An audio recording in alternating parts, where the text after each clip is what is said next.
and Josh Cozart down at the waterfront to celebrate a little Cinco de Mayo. Hey there, Josh. Oh my gosh, and what a difference a year makes, right? Because this time last year, you were dodging the raindrops.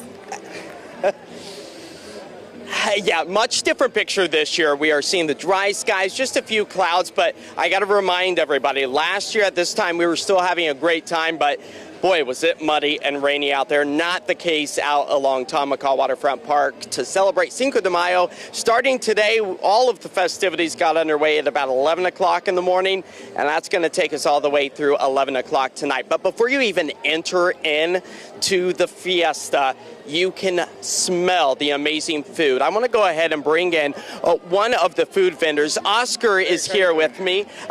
Tell me, this is not your first fiesta. No. This is my 13th fiesta here in Portland. So today is nice. The weather is so nice. People can come, enjoy all kind of foods. We have Mexican food, Rio from Mexico City. Oh, from Mexico City. What do you think is probably the most popular item on your menu? My pastor. Vertical roaster. So that is absolutely the best.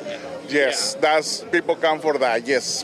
I mean, just visually, it's very appealing too. People are like, I'll have whatever that is. yes, anything. For the day, night, mornings, whatever. So you can have pastor for anything. Yes. Well, thank you so much, Oscar. It smells amazing, and have a great fiesta. Thank you very much. And we're in the 70s, and the sun is shining. Josh, what a tough assignment you have today. Right. I know, really drew the short end of the stick here, but it is absolutely beautiful out at the Tom McCall Waterfront Park in downtown Portland for the Cinco de Mayo Fiesta. And we just could not pass up the amazing smelling food that Oscar and his team are preparing. Oscar, tell us, what is this? What are we looking at? This is pastor, marinated pork.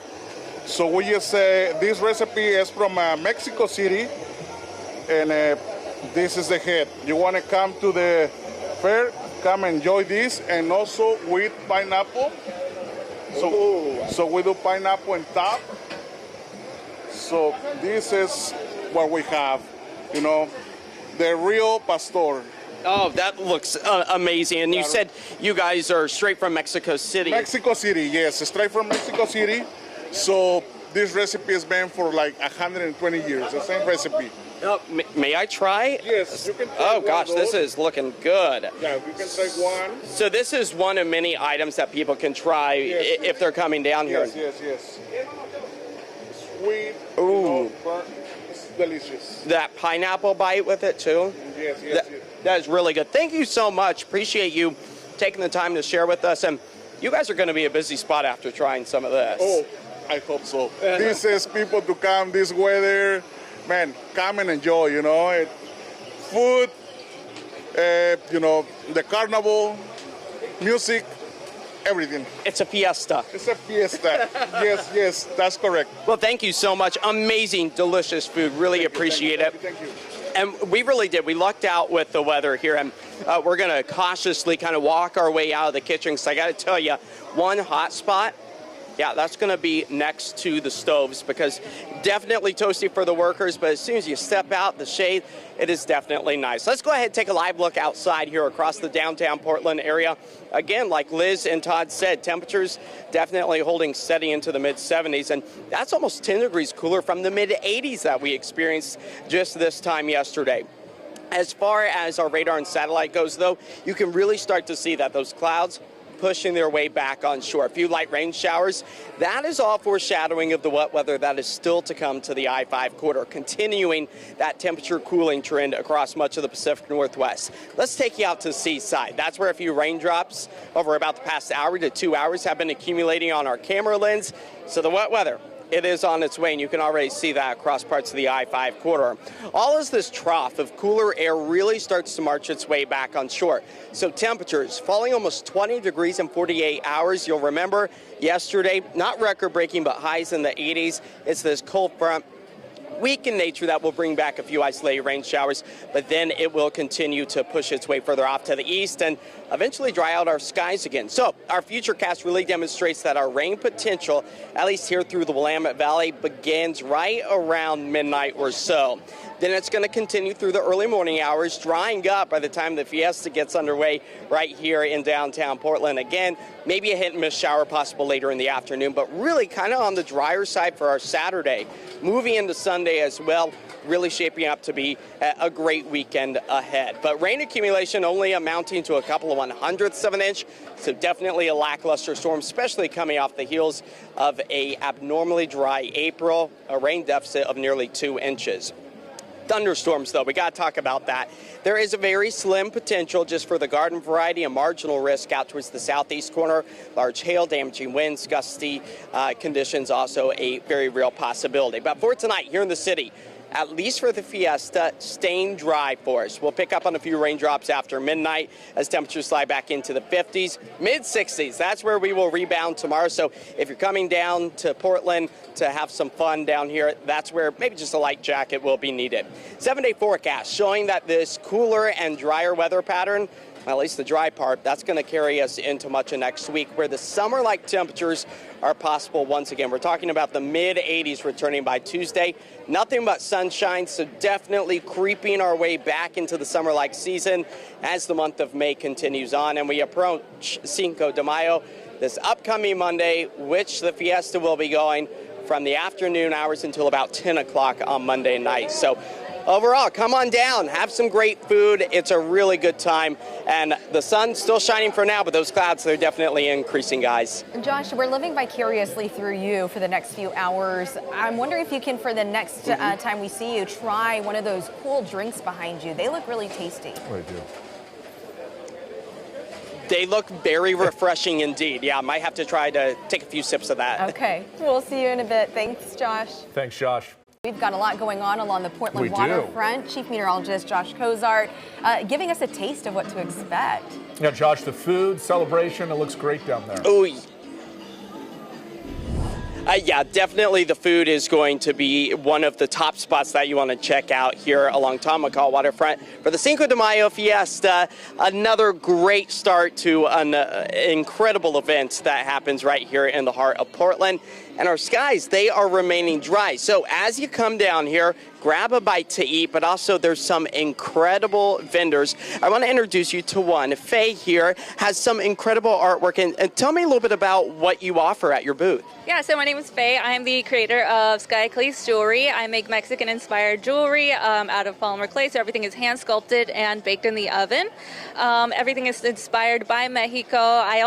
The only items I don't make are the jewelry, the beaded items, which are made by artisans in Mexico. This is my way of giving back to our community, and it's really fun just being here, hanging out with people of same background, same dreams, same everything, and the community is always here to support us.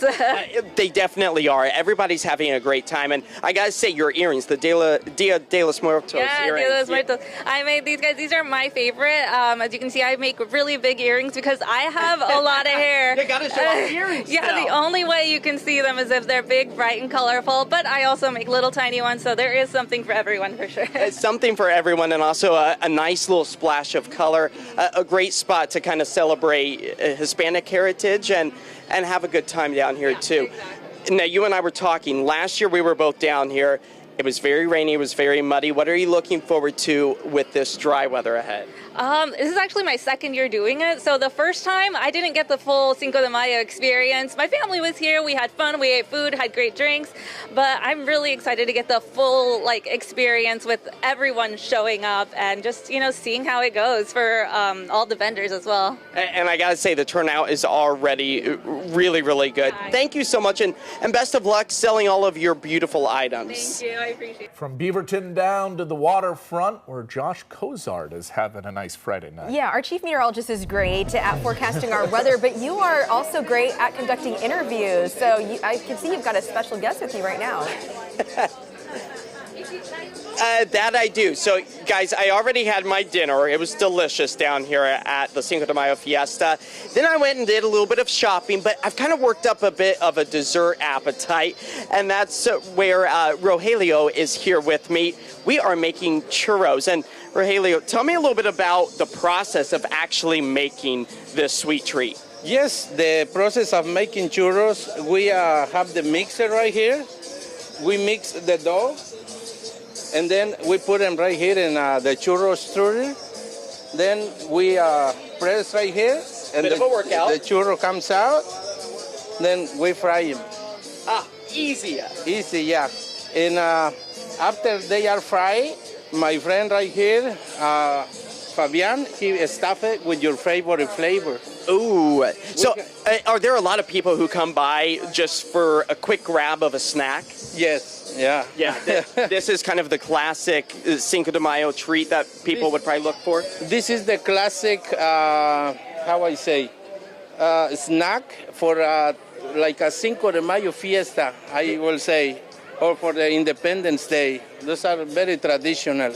Yeah, very traditional, very tasty as well, because then you guys cover it in sugar as well. Let's go ahead and show maybe some of the stuffing process here too, because that is where the real magic is, because not only do you get that crispy outside, but then you get the sugar right around it as it's deep fried. And then here we go. I have chosen the flavor of caramel.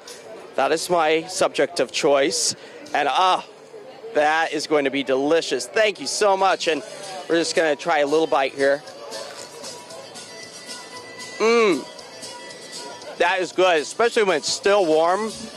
Truly amazing snack. So I'm going to hold on to this. We're going to talk about a little bit of weather right now, okay? Let's check in with Josh. Josh. Arguably the toughest assignment to be Yeah. covering Cinco de Mayo festivities out there, Josh. Bring us a churro, Josh, please. They look so good. Yeah. Oh my gosh, they were really good. It didn't last 2 more seconds after we came off camera with each other. So we've had dinner, we've done our shopping now, and we've also had our desserts. So it really shaping up to be a great time here at Tom McCall Waterfront Park for the Cinco de Mayo Fiesta. Starts today. It takes us all the way through Cinco de Mayo on Monday. But I want to introduce you to Anthony, one of the masterminds behind this event. Anthony, thanks for joining us, and tell us what goes into actually setting up an event like this. Yeah, absolutely. It's a team effort. It takes literally a year process. As soon as this is over, we're planning all of next year. We've got a lot of new things that are happening there, so it takes a lot of planning. Yeah, it's definitely a group. And I know that the community has come out in droves. What do you think that this really highlights about the Hispanic heritage here in Portland? Absolutely. The Portland Guadalajara Sister City Association had a vision 40 years ago. Now we're 38 years. And I know there were some questions out there about should we have this event, but you know what? We 100% knew that this was the year that we needed to have this event. You know, we want to bring our diverse community together, all people from Portland and throughout Oregon. And so it was really important that we just kind of push through and push this through these times forward and, you know, bring everybody together in unity. And have a little bit of fun along the way, too. You gotta have fun, yeah. Absolutely so. And you said that there's some new things happening this year. Is that right? Absolutely. So I'm old enough to remember Portland wrestling, but what we're doing is we're bringing Lucha Libre. Lucha Libre has been in existence in Mexico for over 90 years now. So we're bringing Lucha Libre, and we also have our highlight, our main act is the Guadalajara. Straight from Guadalajara, the mariachis. They're the official Guadalajara that travel the world. So every year they've been coming for decades to come and celebrate with us. Well, thank you so much. Really appreciate you helping to put this all together for such an incredible community right here in Portland. Yeah, thanks, and I hope everybody can come out this weekend. It's going to be good weather. It definitely is, and let's talk about that good weather. A far better picture than what we were experiencing this time last year with the torrential downpours. Completely dry right now. The clouds have started to move in. Temperatures are cooling back. Really starting to take shape for a great first night of the Cinco de Mayo Fiesta right here along Tom McCall Waterfront Park. And hey, I want to introduce you to our brand new friend, Tanisha. Tell us, what are you doing here today? I am here to celebrate my fry, yay! If you're not here, you need to come here because they have the food, they have the music, they have the cars, they have everything you need to have you a good time, have you a good Friday. If you're not here, come here. Come. Have a good time. Have a great night. And you guys are having a good time, too. You were already enticing me. You said when you walked in, what did they have up front? Them fried Oreos. You get 5 for $10, y'all. 5 for $10. Spokeswoman right here. Tanisha, thank you so much. I hope you have a great rest of your time here. Thank you. You as well. We'll see you later. Likewise. So, yeah, just a lot of fun down here across Tamaka Waterfront Park. And you know, those temperatures, they are starting to slide back. We'll give you a live look right now out over the city. I know it's been a great evening for us here down at the Cinco de Mayo Fiesta. And I got to say, I've done the food, I've done the shopping, I've done the desserts, the carnival rides, met some friends, and now I needed to get off of my feet and sit back in a classic car. And I have Saint and Jenny here with me. And tell us a little bit about what goes into actually putting together a car show like this. A lot of phone calls. Getting everybody here, you know, we're posting on social media, making phone calls. Luckily, I have friends and family. The lowrider community is a really good community to be in. A lot of supportive people that are just have a passion for cars. And that's the whole purpose of us being here today, is we want the whole Portland community to see that the lowrider community is in the Northwest too. It's not just a Cali thing. We're here and we are some amazing people that have businesses that love to show our cars and just have fun. And a lot of people are having fun. I've seen a lot of folks stopping by some of these classic cars, taking photographs with them. And speaking of photos, Jenny, tell us a little bit about the photo booth that is set up here as well. So I came here with the early 2000s Vibe expired photo booth, and yeah, I just have it here for people to get those pictures done. And I'm sure you've had a lot of folks coming through the area too, is that correct? Yeah, I do. It's been a little slow, but it's been getting busy now in the evening time. People love it. They do. Yeah. How do people kind of react when they see especially this lot of, truly spectacular cars? We've had in the morning, the schools came by and the kids were just amazed by the cars. People come by and they're like, oh, this was my first car when I was a kid, or like they just love the cars. So it's been amazing. It's just so fun to see people's experiences, you know, when it comes to coming by and they're just like, oh my God, I love this car, I love this color, I love this engraving. It really shows the dedication that the guys in the lowrider community have. It's a lot of time, money, and effort into making these cars the way they are. And for someone who might not be as well versed, to explain what a lowrider car actually is.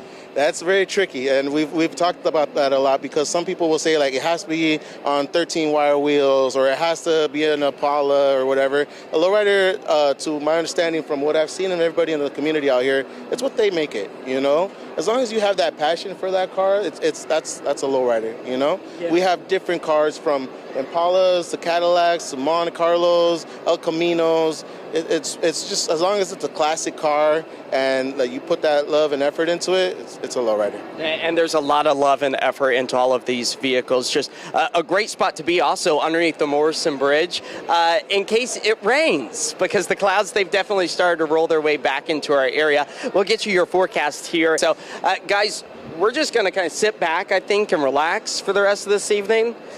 And we'll thank you very much. I appreciate that. We'll send things back over to you guys. You just get cooler and cooler, Josh. Thanks to all you guys. It looks so fun out there. I try. We're going to take a break. We'll be right back.